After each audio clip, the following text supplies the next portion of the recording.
तो यहाँ से हम लोग बात करेंगे जीवमंडल के बारे में, जीवमंडल के संगठक देखेंगे, उसके प्रकार देखेंगे, जीवमंडल की विशेषताएं देखेंगे, ठीक ना, कि जीवमंडल में कौन कौन सी चीज़ें हैं, क्या क्या बातें हैं, ये पूरा सब कुछ हम लोग क्या करेंगे, इसमें समझेंगे और अच्छे तरीके से इसको जानेंगे, ठीक है। देखिए, जब हम बात करते हैं जीवमंडल की, किसकी, जीवमंडल की, जब हम जीवमंडल की बात करते हैं तो जीवमंडल में ऐसा मंडल आता है जिसमें कि जीवन होता है, ठीक है, जिसमें जीवित जीव रहते हैं, ठीक ना, लिविंग ऑर्गेनिजम्स रहते हैं, ठीक है। अब जैसे हम अगर बात करें ये पृथ्वी की, किसकी बात की जाए, पृथ्वी की बात की जाए, तो पृथ्वी का ये जो धरातल है, इस धरातल को बोलते हैं क्या, स्थल मंडल। और धरातल में भी दो भाग हैं, कुछ तो स्थल मंडल है और कुछ क्या है, जल मंडल है। कुछ स्थल मंडल हैं और कुछ क्या हैं, जल मंडल हैं, ठीक। तथा इसके ऊपर, स्थल मंडल के ऊपर भी क्या है, वायु की परतें हैं। चूँकि वायु में भी क्या होते हैं, जीवों का वास होता है, ठीक है। ये अपना जीवन जीने के लिए धरातल के ऊपर वायुमंडल का प्रयोग करते हैं, तो इसमें ये भी आएगा वायुमंडल।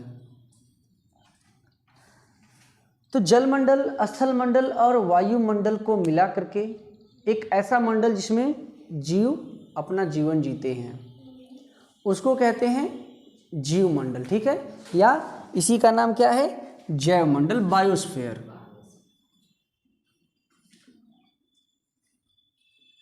Clear, biosphere. तो देखिए, एटमॉस्फेयर, लिथोस्फेयर और हाइड्रोस्फेयर। एटमॉस्फेयर, लिथोस्फेयर और हाइड्रोस्फेयर, इन तीनों मंडलों को मिला करके जो जीवन का चक्र चलता है, जिसमें जीवित जीव निवास करते हैं, रहते हैं, अपना जीवन जीते हैं, तमाम प्रकार की प्रक्रियाएं संचालित करते हैं, उसको क्या बोला जाता है, बायोस्फीयर यानी कि जीवमंडल बोला जाता है, ठीक है। अब जीवमंडल के अगर हम घटकों की बात करेंगे, जीवमंडल के घटक, अच्छा, इसकी अगर हम परिभाषा देखेंगे तो जीवमंडल कहते किसको हैं, तो दो विद्वान हुआ करते थे, एन स्ट्रॉलर और एच स्ट्रॉलर।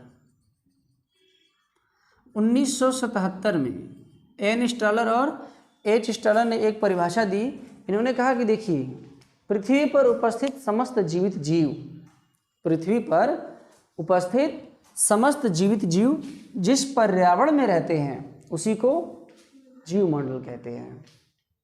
पृथ्वी पर उपस्थित ऐसे समस्त जीवित जीव जो जिस भौतिक पर्यावरण में रहते हैं, उन सबको मिला करके पूरा क्या बोला जाता है, जीवमंडल बोला जाता है। अब यहाँ से आगे अगर हम जीवमंडल के संगठकों की बात करेंगे, ठीक है, तो जीवमंडल जो होता है, जीवमंडल में मुख्य रूप से दो संगठक आते हैं, ठीक है। जीवमंडल में मुख्य रूप से कितने संगठक आते हैं, दो संगठक आते हैं। जो पहला संगठक है वो है जैविक और दूसरा है अजैविक। एक है जैविक संगठक, ठीक है, बायोटिक, और दूसरा है अबायोटिक। इसको भौतिक भी बोलते हैं। तो आपको ध्यान देना है, अच्छे तरीके से समझना है कि जैविक क्या होते हैं और अजैविक क्या होते हैं, ठीक ना।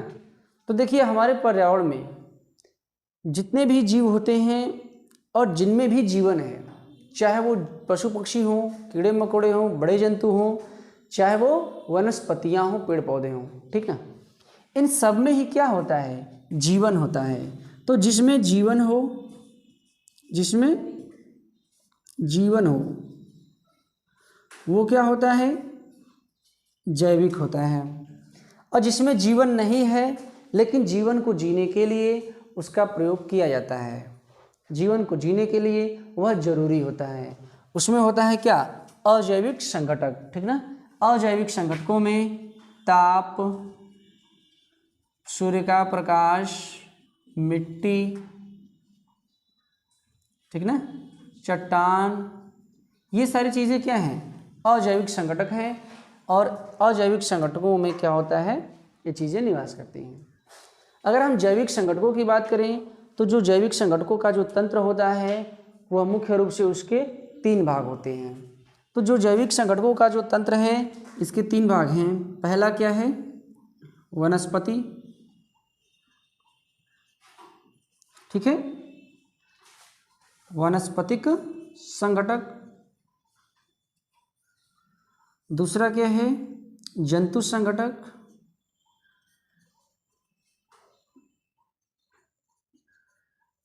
और जो तीसरा है वह है सूक्ष्म जीव संगठक। देखिए इसको 3 भाग में इसलिए हम संगठकों को डिवाइड कर रहे हैं क्योंकि एक तो हो गया वनस्पति, और वनस्पतियों में क्या क्या आया आपका, पेड़ पौधे। दूसरा जो संगठक है, दूसरा संगठक क्या है, जंतु संगठक। इन संगठकों के अलावा भी कुछ ऐसे जीवाणु हैं जो अति सूक्ष्म है, माइक्रो ऑर्गेनिज्म जो अति सूक्ष्म है, उनको भी हम तीसरे पार्ट में रख लेते हैं। अगर हम अजैविक संगठन की बात करेंगे तो अजैविक संगठकों के यही 3 पार्ट होते हैं, ठीक ना। स्थल मंडल, वायुमंडल और जलमंडल। ये जो 3 प्रकार के संगठक हैं ये अजैविक हैं, और इन्हीं अजैविक संगठकों का प्रयोग करके जीवन सभी जीव अपना जी रहे हैं। क्लियर। और इन सबको मिला करके ही क्या बनता है, जैवमंडल बनता है। क्लियर हुआ। आइए अब आगे देखेंगे हम लोग। अजैविक संगठकों में स्थल मंडल पर एक प्रमुख संगठक होती है मृदा।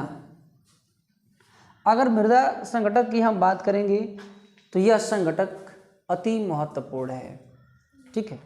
मृदा संगठक क्या है, इसमें से अति महत्वपूर्ण है और इसको समझना अति ही आवश्यक है, ठीक है। तो मृदा को हम सबसे पहले देख लेते हैं। देखिए मृदा एक अजैविक संगठक का घटक है, ठीक ना। मृदा यानी कि मिट्टी अजैविक संगठक में आती है, ठीक ना। किस में आती है, अजैविक संगठक में आती है।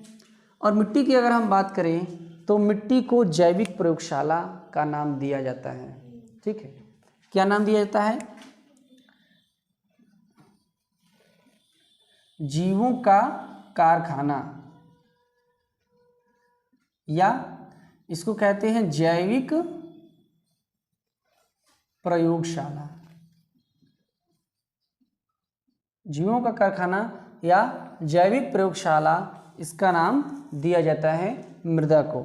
ऐसा इसलिए होता है कि दुनिया के समस्त जीवधारी, चाहे वो जीव जंतु हों, चाहे वो वनस्पतियाँ हों, पेड़ पौधे हों, जो कुछ भी हों, ठीक है, दुनिया भर के समस्त जीवधारी क्या करते हैं कि मृदा का ही उपयोग करते हैं। मृदा में पलते बढ़ते हैं, अपना जीवन जीते हैं, फिर मरने के पश्चात मृदा में ही परिवर्तित हो जाते हैं। इसलिए मृदा को, मिट्टी को क्या बोला जाता है, जैविक संगठक बोला जाता है, ठीक ना। अगर हम बात करें कि मृदा में जो भी जीवित जीव रह रहे हैं, ठीक है, उनको मृदा में रहने के लिए भी ऑक्सीजन चाहिए। जीवित जीवों को भी मृदा में रहने के लिए क्या चाहिए, ऑक्सीजन चाहिए। तो मृदा में जो ऑक्सीजन का प्रतिशत होता है वह वायुमंडल के प्रतिशत से ज़्यादा भी हो सकता है और कम भी हो सकता है। तो मिट्टी में सामान्यतः जो ऑक्सीजन होता है O2 की मात्रा 25% मानी जाती है। इस डाटा को आप याद रखेंगे, ठीक। इसके अलावा वातावरण की एक बहुत ही ज़्यादा महत्वपूर्ण गैस है कार्बन डाइऑक्साइड, CO2। क्या है, कार्बन डाइऑक्साइड बहुत महत्वपूर्ण है, CO2 है, ठीक ना। देखिए CO2 जितनी मात्रा में हमारे वायुमंडल में है उससे ज़्यादा मात्रा में हमारे मिट्टी में होती है, मृदा में होती है, ठीक ना। कार्बन डाइऑक्साइड की मात्रा हमारे वायुमंडल में कितनी है, 0.03%, ठीक ना। कार्बन डाइऑक्साइड की मात्रा, CO2 की मात्रा हमारे वायुमंडल में कितनी है, वायुमंडल की अगर बात करें तो 0.03% क्या हमारे वायुमंडल में है। लेकिन अगर मिट्टी की बात करेंगे तो मिट्टी में यह प्रतिशत 0.01% होता है, ठीक है। और ये भी ध्यान दीजिएगा कि कभी कभी यह संख्या 0.1% के भी आसपास आ जाती है। ठीक है, ऐसा कब होता है? देखिए, यह ध्यान देने योग्य बात है कि हमारे मिट्टी में, ठीक है, जो वायु है, वायु और जल में विपरीत संबंध होता है। अगर मिट्टी में जल की मात्रा अधिक है, मिट्टी अगर नमी युक्त ज़्यादा है, तो उसमें वायु की मात्रा कम होगी। ठीक है, अगर जल कम है, मिट्टी शुष्क है, तो उसमें वायु के परसेंटेज ज़्यादा होगा। तो वायु का जब परसेंटेज ज़्यादा होगा तो वायु में जितने भी प्रकार की गैसें हैं उनका परसेंटेज भी क्या होगा? अधिक होगा। ठीक ना, कार्बन डाइऑक्साइड भी ज़्यादा मिलेगा और आपको ऑक्सीजन भी ज़्यादा मिलेगी। क्लियर है इतना? तो ये सारी चीज़ें हो गई जैविक और अजैविक संगठकों की। जैविक संगठक अजैविक संगठकों में बदलते रहते हैं और इस तरीके से एक पारिस्थितिक क्रिया चलती रहती है। ठीक है, जिसको कि जैव भू रासायनिक चक्र के नाम से जाना जाता है। किस नाम से जाना जाता है? जैव भू रासायनिक चक्र।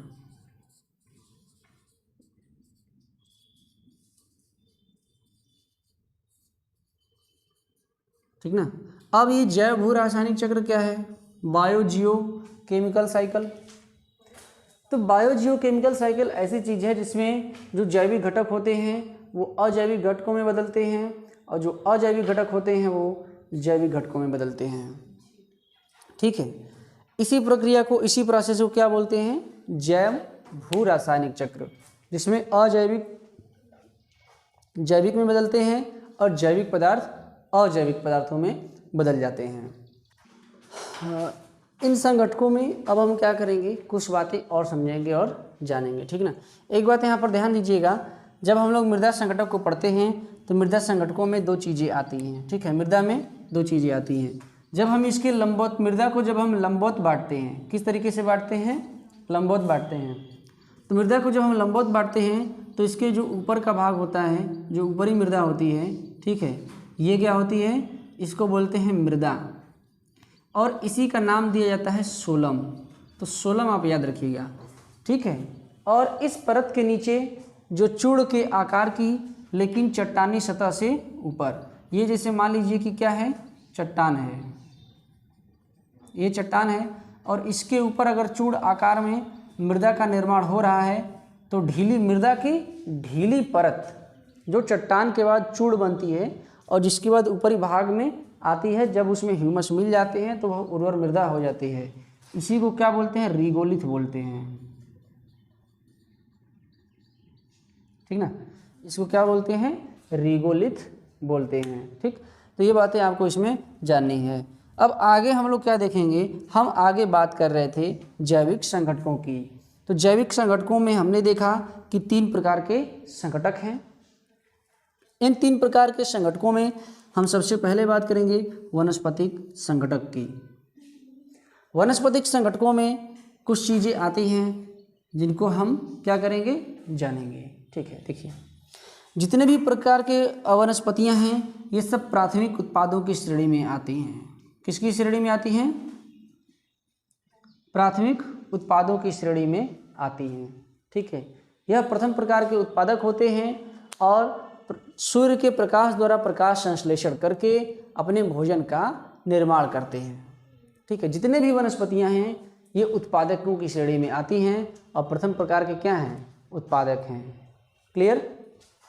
अब आगे हम इसमें देखते हैं कि जंतु संगठक इन्हीं प्रथम प्रकार के उत्पादकों पर यानी कि वनस्पतिक संगठक के ऊपर निर्भर रहता है। अगर वनस्पतिक संगठक में कोई बदलाव आता है, कोई समस्या आती है, तो जाहिर सी बात है कि जंतु संगठक में भी वो बदलाव और वो समस्या हमें देखने को मिल सकती है। ठीक है, यहाँ से जब हम एक चीज़ देखते हैं, जब हम जंतु संगठकों की बात करते हैं तो जंतु संगठकों में भी कई प्रकार की चीज़ें आती हैं। ठीक है, जैसे जंतु संगठकों में अगर हम बात करेंगे तो एक शाकाहारी पक्ष आता है। क्या आता है? शाकाहारी पक्ष। दूसरा आता है मांसाहारी पक्ष। और तीसरा आता है सर्वाहारी पक्ष। तीसरा क्या आता है? सर्वाहारी पक्ष आता है। जंतु संगठकों में जो जंतु केवल वनस्पतियों का ही भक्षण करते हैं, केवल वनस्पतियों को ही खाते हैं, उनको बोलते हैं शाकाहारी पक्ष में आने वाले संगठक। ऐसे संगठक जो जंतु संगठक हैं लेकिन जंतुओं को ही अपना निवाला बनाते हैं। ऐसे जंतु संगठक जो जंतुओं को ही क्या करते हैं? अपना निवाला बना रहे हैं, वो होते हैं मांसाहारी संगठक। और ऐसे जंतु जो सर्वाहारी हैं, सर्वाहारी का अर्थ ये है कि यह शाकाहारी भी होते हैं और मांसाहारी भी होते हैं। ठीक है, शाकाहारी की बात करेंगे हम तो देखिए जो जानवर हैं, जानवरों में जैसे गाय, भैंस, हिरन, ठीक है, बकरी, ये सब क्या है? शाकाहारी हैं। शेर, चीता, ठीक है, सांप, ये सब क्या है? मांसाहारी हैं।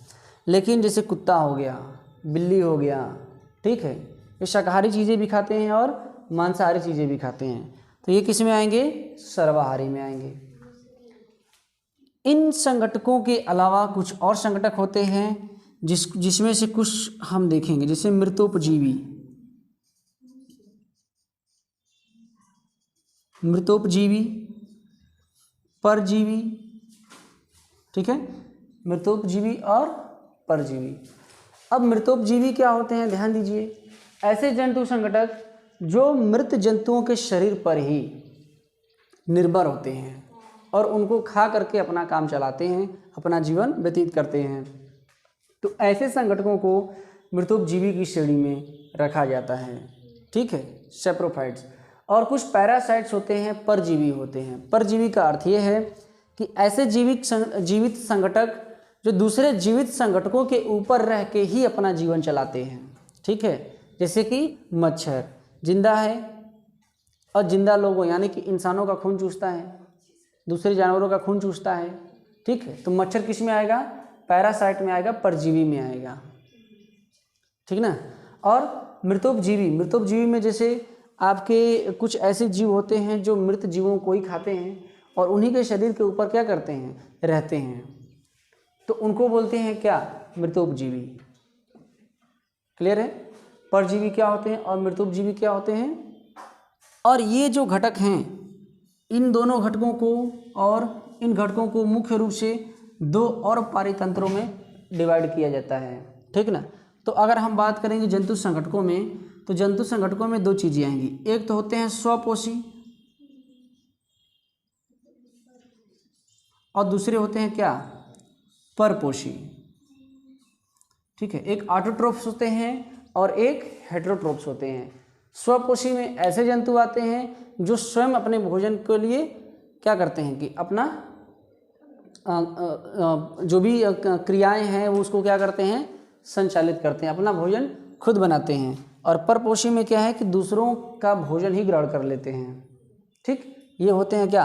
परपोषी। अब इसमें जैसे कि ये क्या थे? सरपोषी थे, ये परपोषी थे, तो इसी तरीके से ये सारी चीज़ें क्या थी इसमें चल रही थी। कोई दिक्कत किसी को?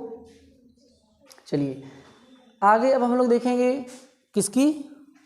सूक्ष्मजीव संगठकों के बारे में बात करेंगे।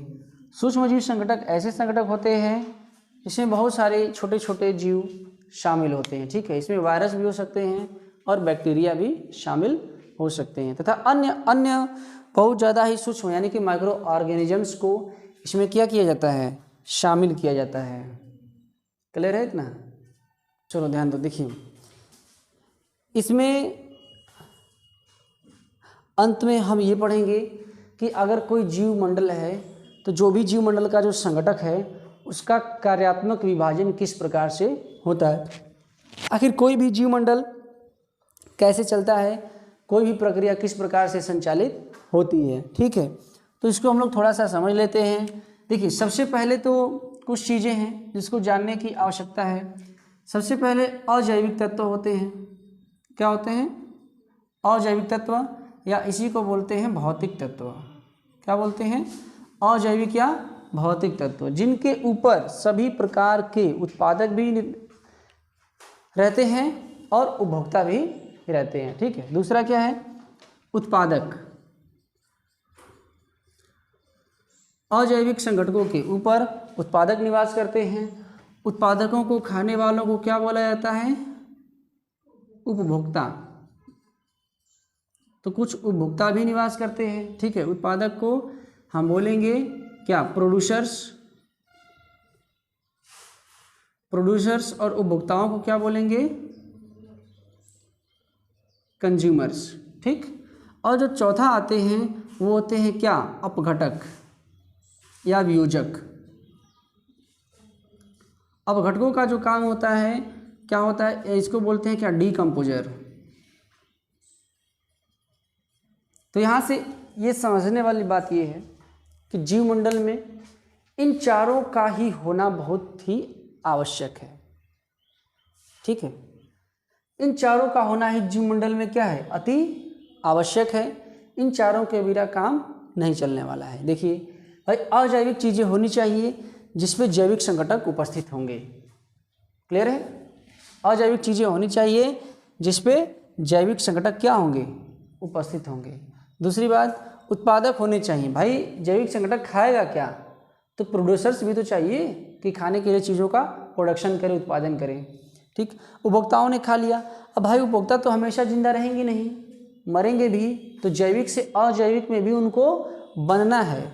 तो उसके लिए कुछ ऐसे सूक्ष्म माइक्रो बायो ऑर्गेनिजम्स चाहिए जो क्या करेंगे कि इनका अपघटक करेंगे, इनको वियोजित करेंगे। तो इनको बोलते हैं क्या? अपघटक, डीकम्पोजर्स, ठीक है। उसको सड़ा गला के खा के ख़त्म कर देंगे, मिट्टी में उसको वापस मिला देंगे, ठीक ना। जितने भी जीव जंतु हम देखते हैं हमारे आसपास मर रहे हैं, वो सब के सब क्या होते हैं? डीकम्पोज हो जाते हैं। और डीकम्पोज होने के फलस्वरूप क्या होता है कि फिर से वो अजैविक घटकों में सम्मिलित हो जाते हैं। क्लियर? तो इस प्रकार से जीवमंडल और जीवमंडल के संगठकों को हमने क्या किया? अच्छे तरीके से देख लिया है, ठीक है। अब अगली क्लास में हम लोग क्या देखेंगे? पारिस्थितिकी और पारिस्थितिकी तंत्र, इकोलॉजी एंड इकोसिस्टम की चर्चा हम लोग क्या करेंगे? अगले क्लास में करेंगे।